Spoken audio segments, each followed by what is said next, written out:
예수님께서 세상을 이겼다라고 그렇게 말씀하셨습니다. 그런데 우리가 이 말씀에 대한 이해가 많이 부족합니다. 왜냐하면 예수님은 십자가에서 완전히 벌거벗기지 않았습니까? 벌거벗긴 상태로 손과 발에 못이 박힌 상태에서 예수님께서 하신 말씀이 다 이루었다라는 말씀이기 때문입니다.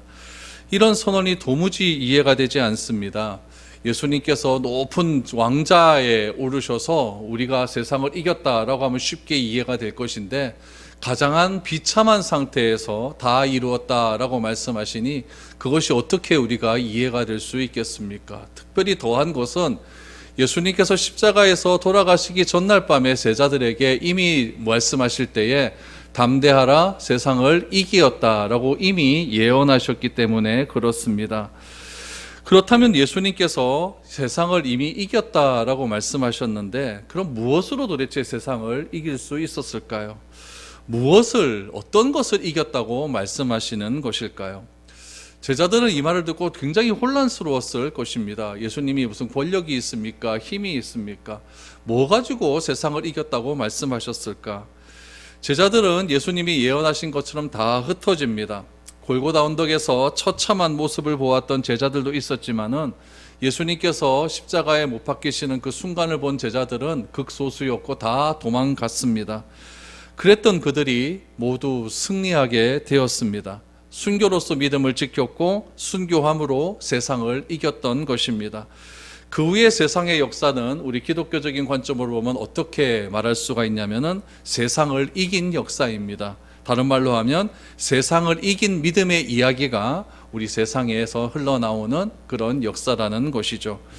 오늘 우리는 이 성경을 통해서 그리스도인들이 세상에서 승리한 이야기를 듣고 세상을 이긴 이야기를 듣고 있지만은 오늘 요한일서 마지막 부분을 정리하면서 우리는 세상을 이겼다라고 분명하게 선언하고 있습니다. 그러면은 요한은 어떤 의미에서 어떤 개념에서 세상을 이겼다라고 말을 하고 있는 것일까요?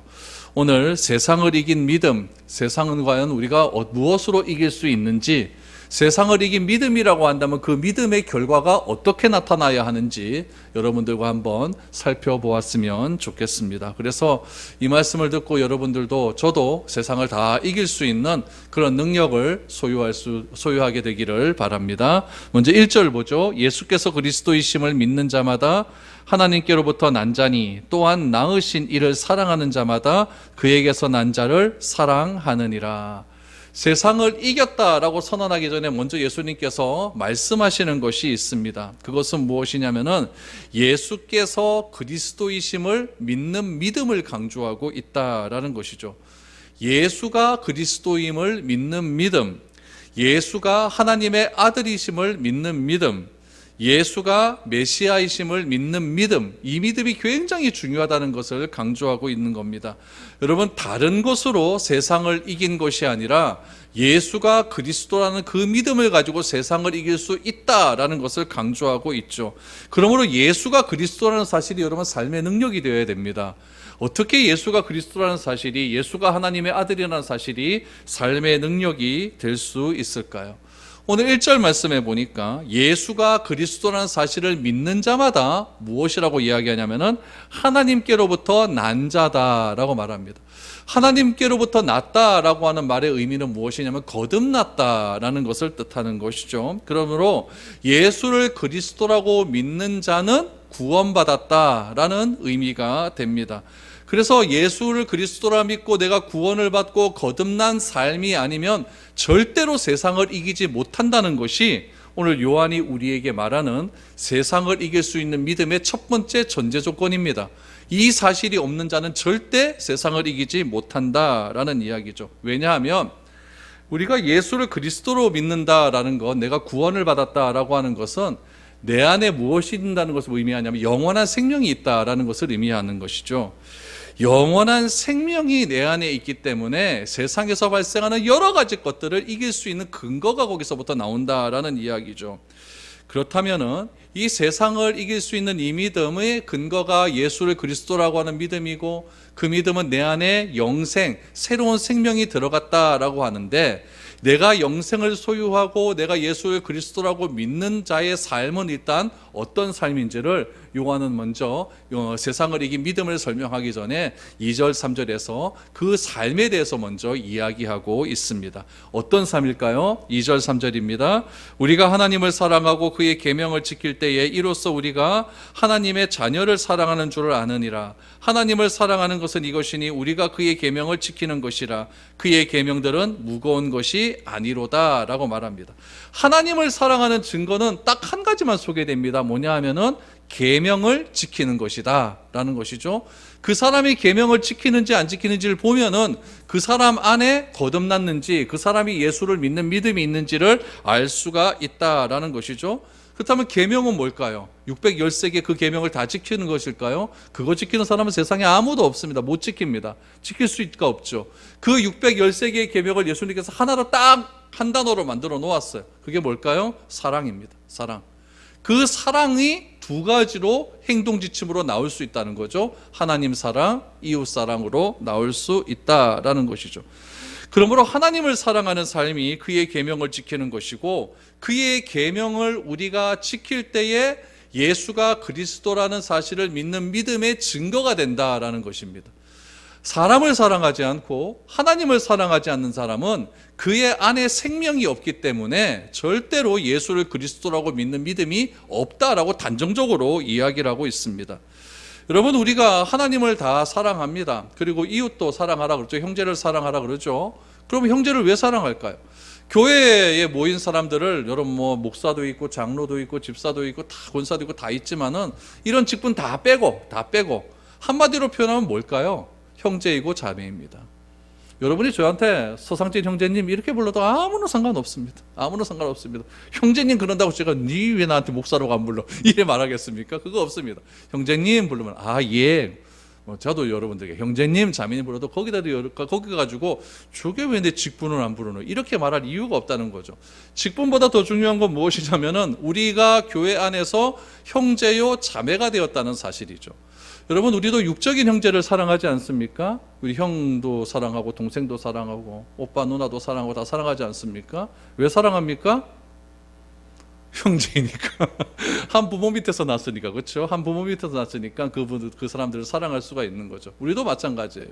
우리도 우리 육적인 아버지가 있고 어머니가 계시지만 우리는 영적인 또 아버지가 계시지 않습니까? 그 아버지가 하나님이고 그 아버지 하나님을 아버지라고 부를 수 있는 사람은 누굴까요? 예수를 그리스도라고 고백하는 사람만 하나님을 아버지로 부를 수 있다라는 이야기죠. 그러므로 저도 하나님을 아버지로 부르고 여러분도 하나님을 아버지로 부르니까 다 우리는 그리스도 안에서 하나님 안에서 형제요 자매가 되었다라는 거죠. 육적인 부모 밑에서 자란 형제 자매도 우리가 사랑할 수 있다고 한다면 영적인 하나님을 아버지로 부르는 영적인 형제 자매들도 서로 사랑할 수 있게 된다라는 것이 요한이 우리에게 말하는 형제 사랑, 이웃 사랑의 큰 개념이다라는 이야기죠. 그래서 예수를 그리스도라고 고백하는 형제를 사랑하고 있는지 없는지를 잘 살펴보면은 그 교회가 진짜 하나님을 믿는 교회인지 아닌 교회인지가 드러나게 된다라는 거죠.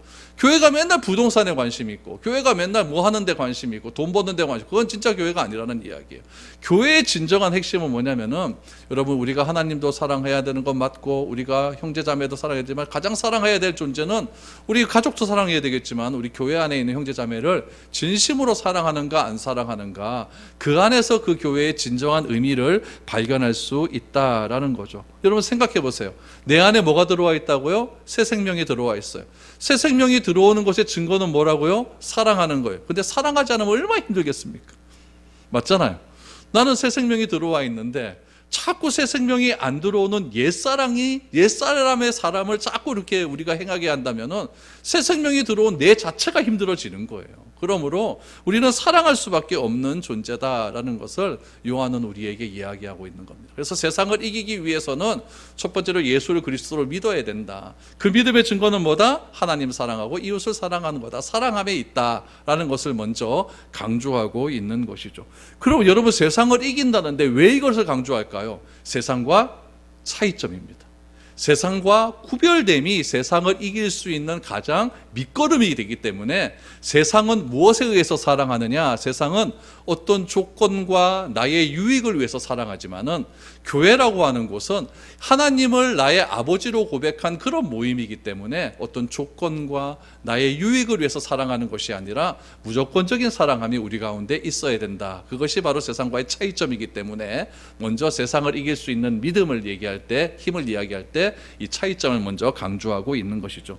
그리고 요한은 세상을 이길 수 있다라고 강조를 합니다. 4절부터 보시죠. 무릇 하나님께로부터 난 자마다 세상을 이기느니라. 세상을 이기는 승리는 이것이니 우리의 믿음이니라. 예수께서 하나님의 아들이심을 믿는 자가 아니면 세상을 이기는 자가 누구냐? 이는 물과 피로 임하신 이시니 곧 예수 그리스도시라. 물로만 아니요 물과 피로 임하셨고 증언하는 이는 성령이시니 성령은 진리라. 증언하는 이가 셋이니 성령과 물과 피라. 또한 이 셋은 합하여 하나이니라. 뭐 복잡하게 적어놨는데 굉장히 간단합니다. 여러분, 하나님께로부터 난 자는 세상을 이긴다라고 말을 하고 있습니다. 하나님께로부터 난 자가 뭐라 그랬죠? 거듭난 자, 구원받은 자라 그랬죠. 그러니까 구원받은 자는요 세상을 이기는 거예요. 이게 이제 두 가지식으로 얘기하죠. 먼저 결론부터 딱 얘기를 합니다. 우리는 세상을 이긴다. 왜 이기느냐? 하나님으로부터 났으니까. 그러니까 저나 여러분들이나 다 거듭났지 않습니까? 다 구원이 있잖아요. 그러니까 일단 세상을 이기는 거예요. 이기는 거예요. 그걸 얘기하는 것이죠. 거듭나게 되면 내 안에 뭐가 존재한다고요? 새 생명이 존재합니다. 그러므로 세상을 이기는 것은 거듭난 생명이, 거듭난 자가 예수는 누구다? 그리스도이심을 믿는 것이고 하나님을 내 아버지로 고백하는 것이고 그리스도라고 고백하는 이 믿음이 세상을 이길 수 있는 근거대가 됨을 이야기하고 있는 것이죠. 우리 바울의 이야기를 좀 해볼까요? 바울은 뭐라고 이야기했냐면 자기가 구원받은 이후에 이렇게 선언합니다. 이전 것은 지나갔으니 보라 새 것이 되었도다. 그럼 새 것은 뭘까요? 여러분, 새 것이 되었다라고 하니까 뭐 자꾸 이렇게 뭐 육적인 변화라고 이렇게 생각을 하는 경우가 많은데 저는 구원받았거든요. 제가 구원받았다고 얼굴이 잘생겨졌습니까? 이건 아니잖아요. 여러분들이 구원받았다고 피가 쪼글쪼글해진 피가 쫙 펴집니까? 이것도 아니잖아요. 구원받았다고 키가 커집니까? 이것도 아니에요. 구원받았다고 내 근육이 막 이렇게 빵빵해집니까? 이것도 아니에요. 그러니까 여러분, 구원받은 증거는 절대 육적인 것에 있지 않습니다. 보이는 것에 있지 않다는 거예요. 그럼 구원받은 증거는 뭐에 있습니까? 내면적인 거라는 거예요. 내면적인 것에 구원받은 증거가 있다는 거죠. 그래서 구원받았다라고 하는 것은 속사람이 새롭게 되어 새롭게 변화되는 것을 의미하는 것이지 내 겉모습이 변화된다. 이것은 구원받은 증거가 아니다라는 거죠. 다른 존재가 되기 위해서 수영하고 그래서 돌을 닦을 필요가 없다는 거예요. 내 안에 새로운 생명이 들어왔기 때문에 들어온 자는 일단은 변하게 되어 있습니다. 이것이 맞는 거예요. 여기서 기억해야 될 것은 무엇이냐면은 세상입니다. 여러분, 세상을 이긴다 그랬잖아요. 그러면은 우리는 새 것이 되었으니까 겉모습이 변하는 것이 아니고 속모습이 변한다 그랬거든요. 그럼 우리가 세상을 생각할 때 우리가 항상 생각하는 세상은 뭐냐면은 눈에 보이는 거예요. 그렇죠? 눈에 보이는 우리가 살아가는 이것이 세상이라고 이야기하지 않습니까? 그러면은 세상이 그것만 세상일까요? 내 안에도 세상은 존재합니다. 내 안에도 세상은 존재해요.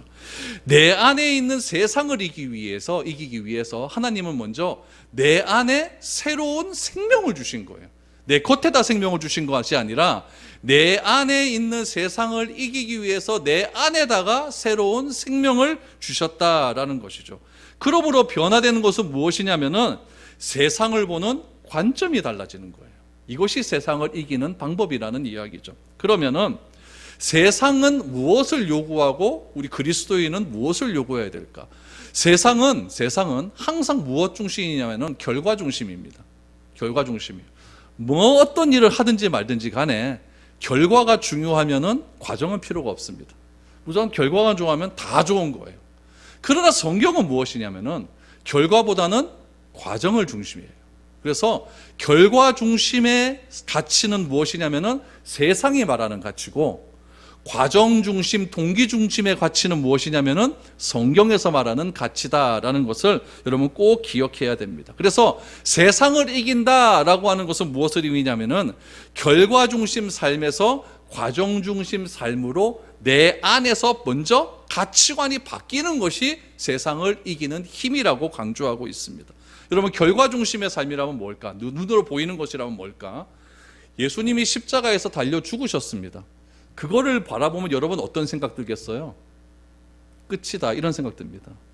내가 진짜 3년 동안 내 모든 것을 버리고 예수님이 계셨는데, 내가 모든 것을 버리고 따랐는데, 그분이 십자가에서 제일 비참하게 죽습니다. 내 앞에서 죽습니다.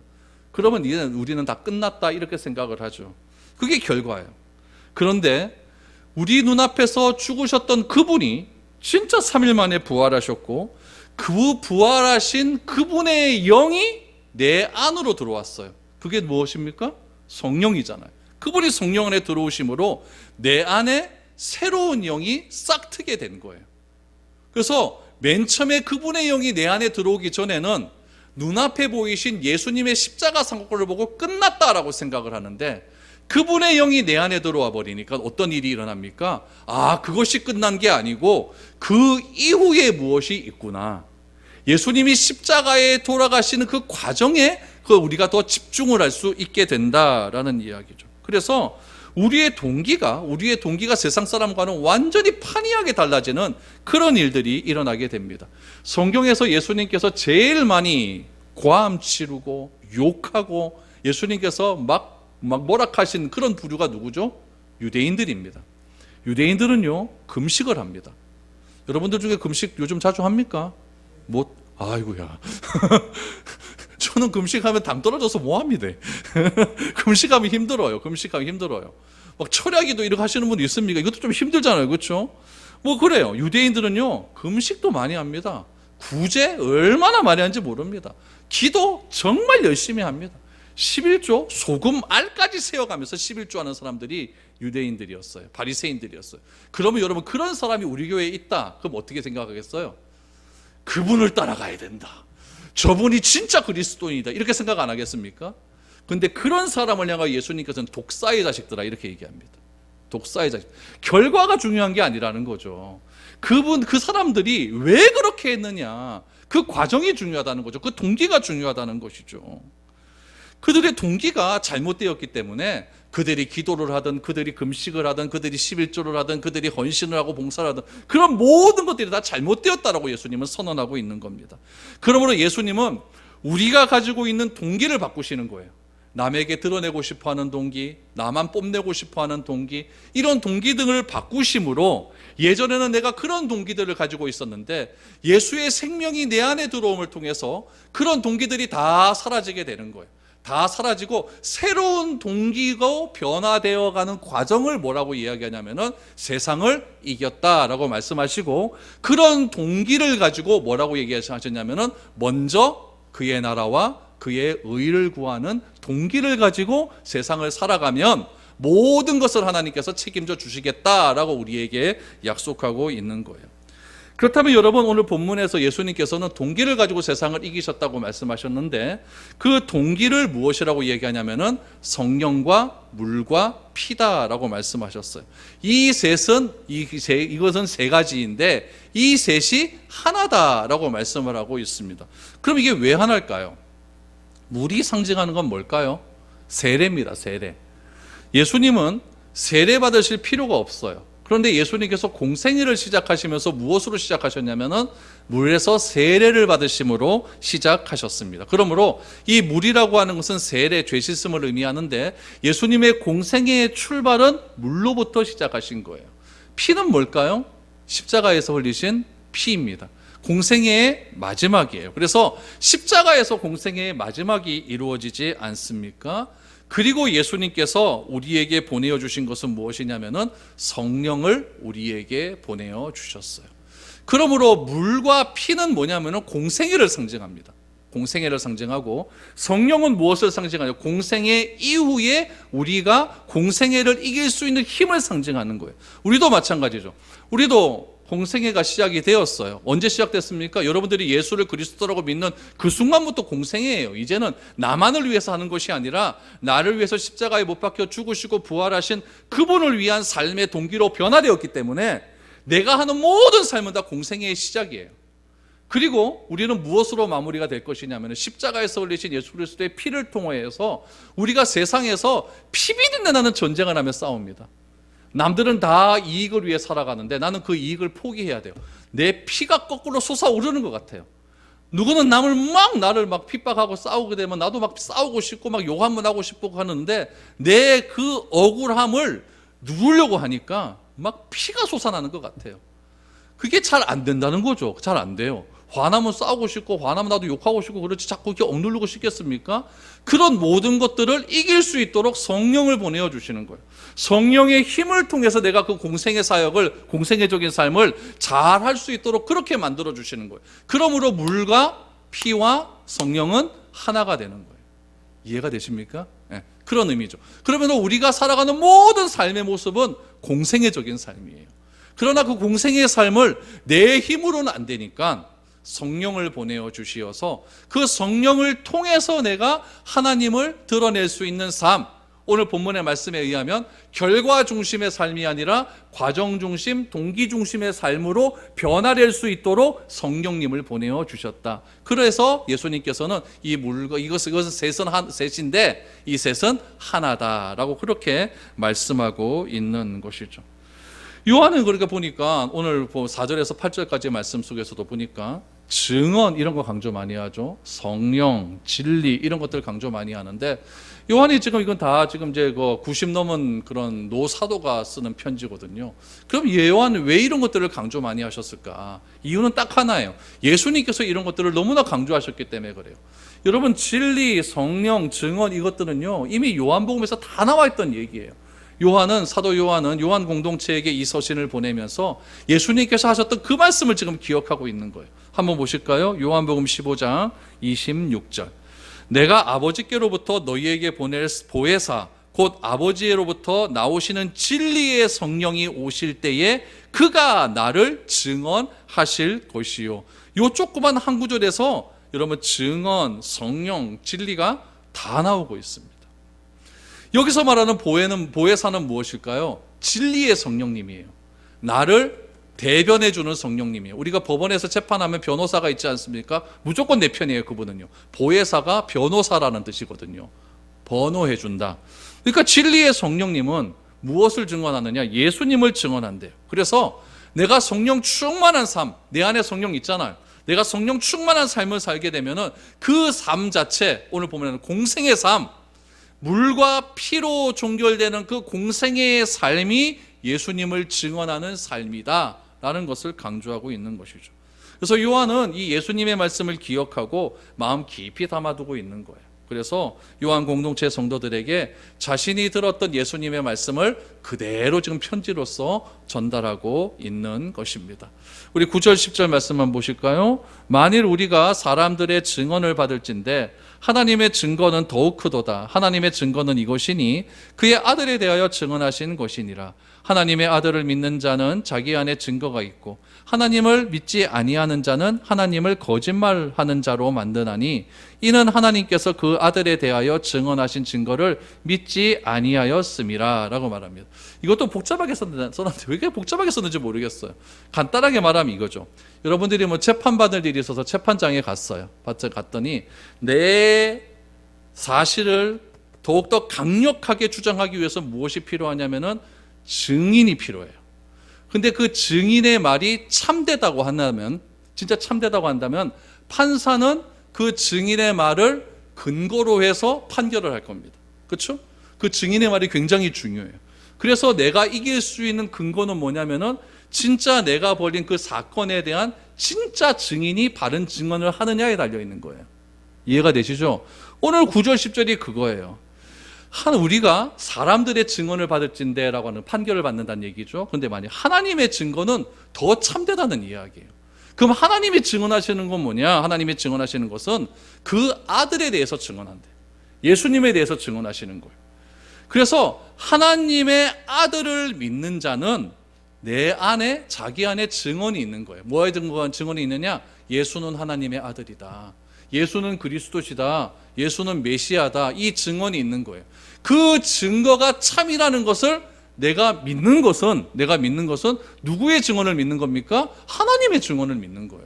하나님은 계속 증언하시는 게 뭐냐면 예수는 그리스도시다. 예수는 메시아다. 예수님은 하나님의 아들이다. 이것을 성경을 통해서 계속해서 증언하고 있잖아요. 그러므로 우리가 예수님을 하나님의 아들로 믿는 것은 하나님의 증언을 받아들이는 거예요. 그런데 만약에 예수가 하나님의 아들이 아니다, 예수가 그리스도가 아니다라고 하는 것은 그 사실을 증언하는 하나님을 거짓말로 만든 것 아니겠습니까? 오늘 그 얘기하는 거예요. 굉장히 간단하죠. 그러니까 하나님이 증언하시는 것은 무엇이냐? 아들에 관한 증언이에요. 예수님은 하나님의 아들이다, 예수는 그리스도시다, 예수는 메시아다, 이 아들에 관한 증언을 하는 거고, 두 번째 증언은 무엇이냐? 11절 12절에 보니까 영생을 주신다, 그 아들이 영생을 주신다, 이 증언을 하는 거예요. 11절 12절, 또 증거는 이것이니 하나님이 우리에게 영생을 주신 것과 이 생명이 그의 아들 안에 있는 그것이니라. 아들이 있는 자에게는 생명이 있고 하나님의 아들이 없는 자에게는 생명이 없느니라 라고 하죠. 그러니까 하나님은 증언하세요. 뭐라고 증언하시느냐? 예수는 그리스도시다, 예수는 하나님의 아들이다, 예수는 메시아다, 이거 증언하는 거예요. 또 증언하는 것이 무엇이냐? 이 예수 안에는 영생이 있다, 생명이 있다. 그래서 이 증언을 받아들이는 자는 하나님의 증언을 믿는 거고, 이 증언을 받아들이지 않으면 하나님을 뭐 하는 자로? 거짓말하는 자로 만드는 거니까 하나님을 참이라고 하면서도 왜 이 증언을 안 받아들이느냐, 이 얘기하고 있는 것이죠. 이런 얘기를 누가 했습니까? 이런 얘기를 왜 하느냐? 영지주의자들이 이거와 반대되는 얘기를 하고 있는 거니까 그렇죠. 영생을 얻기 위해서는 하나님을 믿을 뿐만 아니라 뭐 받아야 된다? 할례 받아야 된다, 안식일 지켜야 된다, 율법 지켜야 된다. 그거 갖고는 안 된다는 거죠. 그거 믿는, 그거 한다고, 그거 행한다고 영생이 오는 것이 아니라 예수가 그리스도라는 사실, 그 사실을 믿으면 영생이 오는 것이다. 그래서 그 영생의 힘을 가지고 세상을 이길 수가 있다. 오늘 이 본문에 말한 거는 1차적으로는 어떤 이단일까요? 영지주의 이단을 이기는 거예요. 오늘날 우리에게서는 결과 중심의 사회에서 우리는 동기 중심, 과정 중심의 그런 가치관으로 변화되어 가는 것, 그것이 바로 세상을 이기는 것이다 라는 것을 오늘 우리에게 이야기하고 있습니다. 여러분, 우리가 세상을 이긴다라고 하는 것은 세상 우리한테 공격 합니까? 그렇죠? 중요한 것은 무엇이냐면 가치의 문제예요. 가치의 문제. 내가 세상을 이기기 위해서 뭘 소유해야 된다? 영생을 소유해야 된다. 그것이 거듭나는 길이다라는 것을 강조합니다. 우리가 거듭나게 되면 내 껍데기, 내 육신이 변화되는 것이 아니라 무엇이 변화된다고요? 내 마음의 문제가 바뀌어가 된다. 그래서 새롭게 산다는 것은 결과 중심에서 과정 중심으로 바뀌어가는 것이, 그것이 세상을 이기는 과정이다라는 것을 강조하고 있는 것이죠. 그래서 우리가 과정 중심의 삶을 통해서 결과 중심의 삶을 최고의 가치는 세상과 싸워 이길 수 있게 된다. 여러분, 과정 중심으로 삶을 살게 되면 뭐가 좀 나오게 되냐면은, 결과 중심의 삶보다는 결과가 조금 늦게 나올 수는 있습니다. 그러나 늦게 나온다고 해서 그것이 거짓은 아니에요. 늦게 나올수록 늦게 나온다고 해서 그것이 잘못된 건 아닙니다. 빨리 나온다고 해서 그게 참이지는 않아요. 그러니까 여러분들, 조금 늦게 나온다고 해서 그것 때문에 우리는 졌다라고 생각하지 마시고, 결국 최후의 승기는 우리 하나님께서 우리에게 승리를 주시는 것이 진정한 승리임을 기억하시고, 이번 한 주간의 삶도 우리 성령의 힘의 능력을 의지해서 우리 세상을 이길 수 있기를 바랍니다. 예수님만 공생에 사는 것이 아니라 나도 공생애를 산다라고 기억하시고, 안 될 때는 누구한테 도와달라고 해요? 성령님께 도와달라고 해서, 하나님, 성령 하나님, 요 문제는 좀 해결해 주십시오 라고 할 때 우리 성령님께서 나를 풍성하게 도와주실 줄 믿습니다. 이번 한 주간 세상을 넉넉히 이길 수 있는 저와 여러분들의 삶이 될 수 있기를 축복드립니다.